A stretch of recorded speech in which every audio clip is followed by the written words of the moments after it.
The Killers from 1946 was an amazing crime noir film featuring Burt Lancaster, Ava Gardner, and Edmund O'Brien. It included all of those elements I love from old crime films.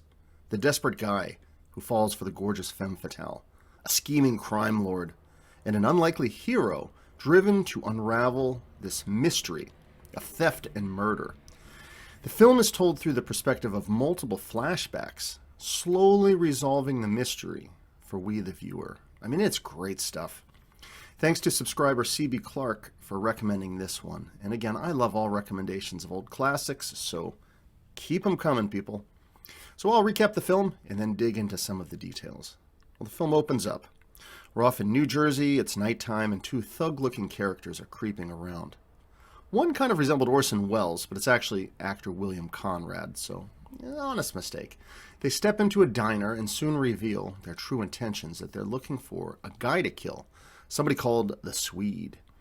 They get some information, and then they leave after having tied up the restaurant crew. I mean, it's a small little cafe, and they go looking for this guy.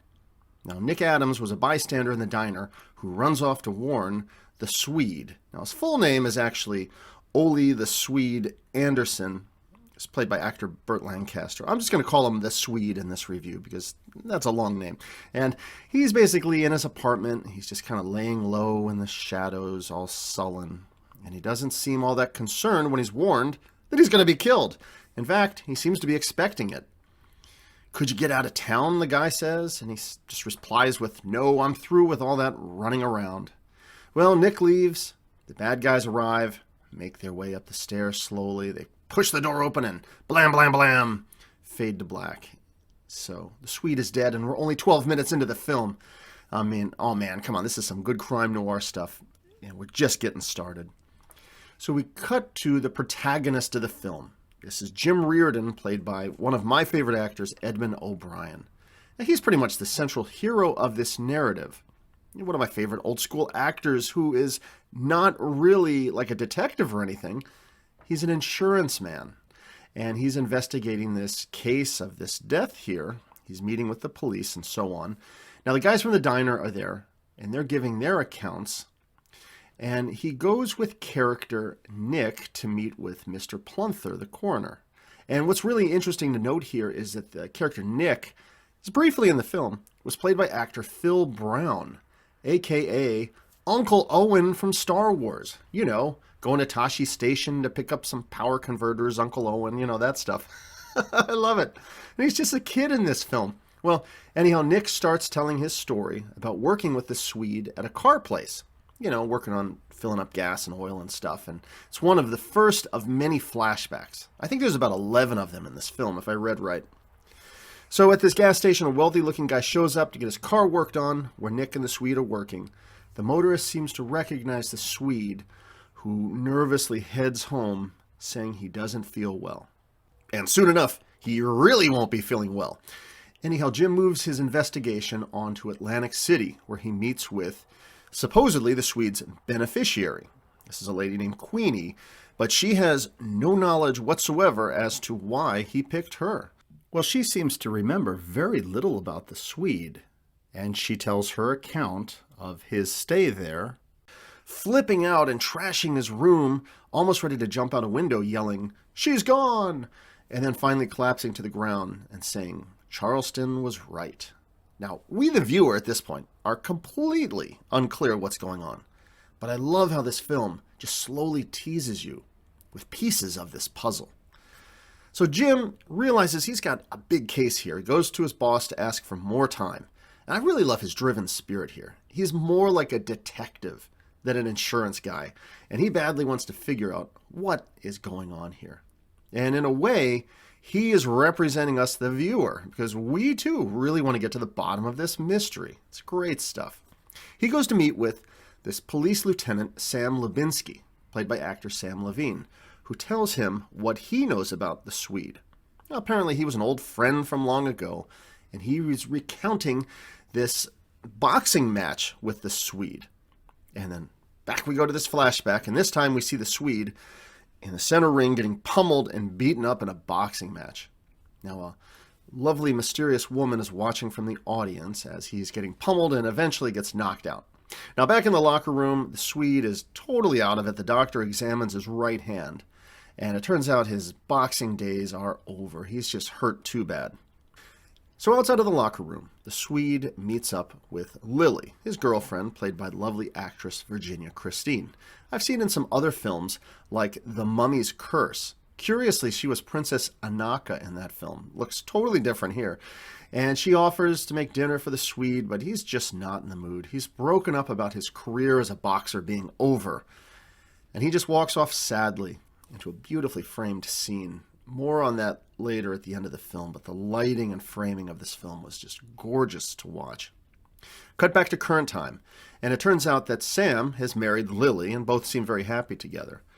Well, Lily gives her memories of the Swede and recounts that they both went to a party with Big Jim. So we go to this flashback.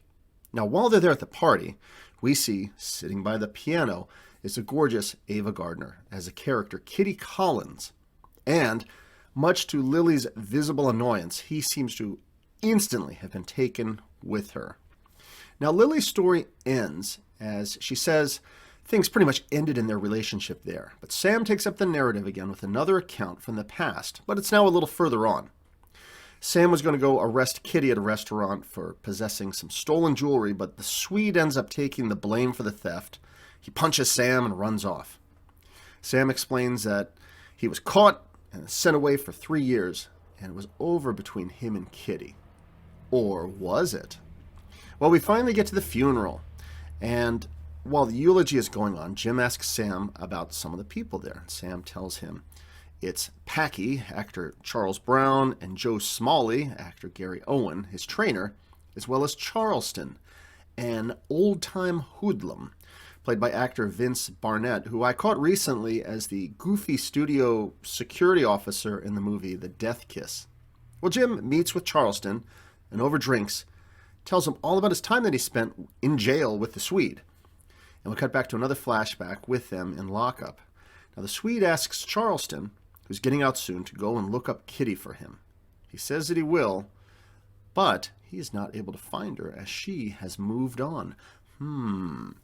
Well, we cut to some of the bad guys, and they're hanging out, waiting to meet up with the Swede. You know, they've got this big criminal scheme going on. There's Dum Dum Clark, who's played excellently by actor Jack Lambert. He is just this amazing, tough guy looking character. He's great here. And there's Big Jim Colfax, who's played by Albert Decker. Now, I've seen him in a bunch of other films as the bad guy. Films like In Old Oklahoma with John Wayne. He was even the bad guy in Tarzan's Magic Fountain. So he's one of those just, traditional bad guy characters. He's great here. They're there with Kitty. Charleston is there, and the Swede arrives, and they discuss this heist that they have in mind. So now we cut back, and Jim is in his office, and he's sharing a news story with the boss. And he's basically going into a flashback as they're reading a newspaper article about this heist of the payroll of a hat factory, of all places. You're dealing with an older film when they're talking about robbing a hat factory.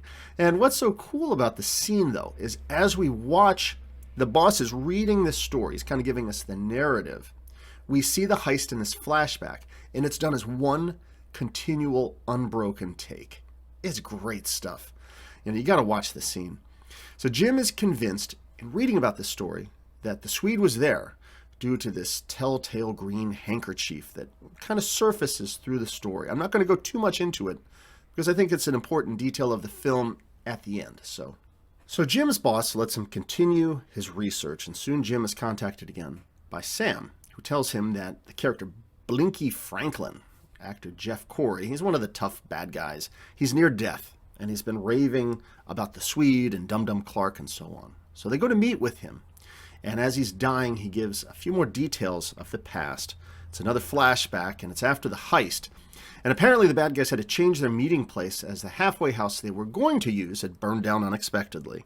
So these bad guys are hanging out in an old farmhouse playing cards when the Swede shows up with a gun, takes their money, and splits. Well, Jim goes back to investigate the apartment where the Swede was killed. While looking around, character Dum Dum Clark shows up. There's a moment of suspense as he makes his way up, and Jim gets a drop on him with a gun and interrogates him a little bit about the robbery, They kind of compare some notes. Jim tells Dum Dum that the Swede has run off with Kitty, but later in Atlantic City, Kitty apparently disappeared with the money. Dum Dum gets a drop on Jim, scurries off, and gets away. So, Jim gets patched up. He goes to meet with Big Jim Colfax, thinking that he and Kitty were behind the Swede's murder, but Colfax claims to know nothing. And later, as we're nearing the end of the film, Jim receives a call from Kitty, suggesting they meet, and they agree to meet up at the Green Cat Club.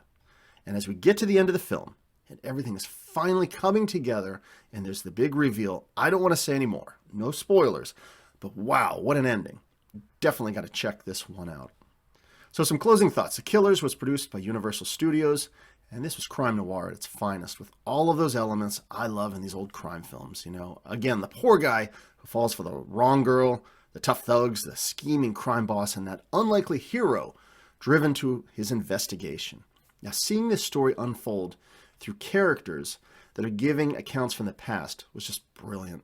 As piece by piece it comes together. Now look, I love a straight-up linear narrative, just fine. But these weird, piecemeal crime stories can be great fun as well. It's very reminiscent of films like Citizen Kane, There's a sled, a snow globe, and Rosebud. Well, what does it all mean? Well, we the viewers want to put it all together through a series of flashbacks. And, creative story structure like that really can be a lot of fun.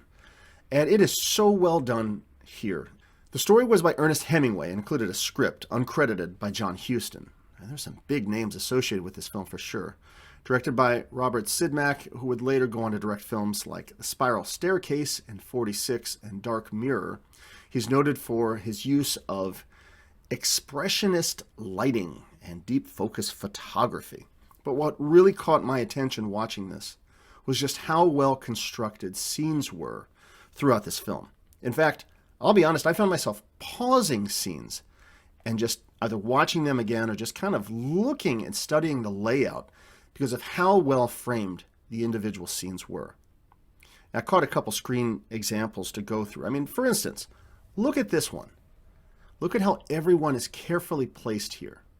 Over on the left, we've got the ginger ale man giving the drink to Lily. Lily is looking annoyed at the Swede. The Swede is mesmerized by Kitty. And Kitty, she just looks gorgeous and mysterious, but her attention is off camera. I love that, how well framed scenes like this were in the film. It's like digging into old treasure. I really need to go to a film appreciation class or something. I don't know. Okay, a few other notable scenes that caught my attention. Look at the diner, how the bad guys are coming inside. We see framed, there's the bystander in the window. Or the sequence with just the guy running down the alley. It just draws your attention close. The framing of the boxing match was very well done, as well as that walk away from the boxing world and that powerful, expressionistic lighting. Or the positioning of everyone at the graveside, or even just the crime setup scene. There are so many more, but these were just a few. Do yourself a favor, and if you want to just geek out of how well constructed this film is, watch for some of those scenes and more, and just kind of see for yourself. There's some really great direction to this film. Burt Lancaster was only apparently 23 years old here, and this was his first film. He's really got a believable, straight guy quality to him, and that you really feel sorry for the guy when he falls for the wrong girl.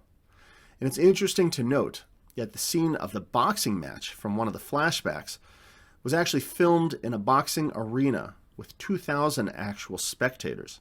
And Burt Lancaster himself actually trained for 2 months with an actual boxing champion. And he really played the part realistically against a real boxer. And I know that's something that you see more of in film today, like actors who will, learn martial arts and do their own stunts and so on. But how cool to actually see this here with the actor donning boxing gloves and getting into the ring to fight. The film was so inspiring in so many ways, it even made me want to go watch and review Rocky. Hey, technically it's an old film, so why not? Ava Gardner plays the gorgeous femme fatale here. And what I loved about her character here is that up until the very end of the film, her character is just completely shrouded in mystery. I never really knew what to believe about her. Initially, you could be led to think she's just a gorgeous dame hanging out with the evil crime guy. But as the film unfolds, you see that she is far more than that. Deceitful, cunning, and manipulative. And oh man, that final scene on the stairs with her. Whew, no spoilers, but what an incredible performance. Edmund O'Brien, as well, was excellent in this film. I'm always raving about him as one of my favorite actors, particularly in old crime films like DOA. He was great there. And he's just incredible here as this driven insurance investigator. And I know it's kind of funny. He's basically playing a tough guy detective who gets into scraps and he carries a gun, but yet he's an insurance guy. But whatever. We believe in him. And like I said before, he is sort of driving this narrative for us. He's getting to the bottom of things for we, the viewer, so that we can solve the mystery too. Film had an excellent score by Miklos Rosa, and listen to some of the music right here. You hear that? Dun, dun, dun, dun. It sounds like the Dragnet music, right? And you hear that in this film whenever the bad guys appear. And sure enough, this music was later used in expanded form as the theme music for the show Dragnet in 1951. It's great stuff. Well, that's The Killers from 1946. It is an excellent crime movie. Definitely one worth checking out.